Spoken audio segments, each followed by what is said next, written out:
தொப்புள் கொடி கூட அறுபடாத நிலையில இறங்கு கிடக்கும் சிசுவின் உடலை கண்டு பொதுமக்கள் அதிர்ச்சி அடைந்துள்ளனர்.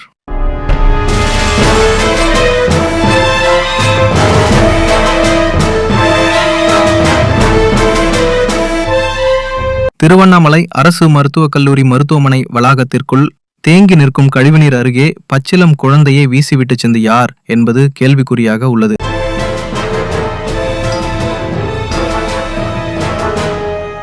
திருவண்ணாமலை அரசு மருத்துவக் கல்லூரி மருத்துவமனையில் கழிவு நீர் தேங்கி நிற்கும் இடத்தில் பிறந்து ஒரு நாளையான குழந்தை தொப்புள் கொடியை கூட அகற்றப்படாத நிலையில் இறந்த நிலையில் சிசு கிடந்ததால் அப்பகுதி மக்களிடையே அதிர்ச்சியை ஏற்படுத்தியுள்ளது.